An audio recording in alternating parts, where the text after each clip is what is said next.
Hello friends, आज मु तैयारी करुच्ची पोई चिंगुड़ी तरकारी।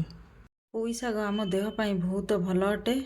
एथिरे जीरो कोलेस्ट्रॉल, एंटीऑक्सीडेंट और एथिरे हाईली न्यूट्रिशनल वैल्यू अच्छी। आहुरी बहुत भल गुण एथिरे अच्छी। परिबा और डंक को एपरी काटी रखीची।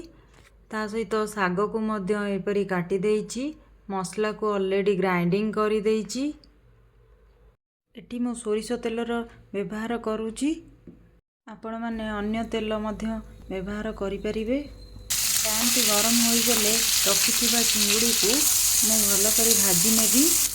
चिंगुड़ी टी भाजी होई गला परे सेही पैन रे आउ किछि तेल देई काटी रखिथिबा परिबा को पकाई सेतिरे लूण हळदी पकाई भल करी भाजी नेबी। परिबा टी भाजी होई गला परे सेतिरे मु रखिथिबा मसला को पकाई भल करी कषि नेबी।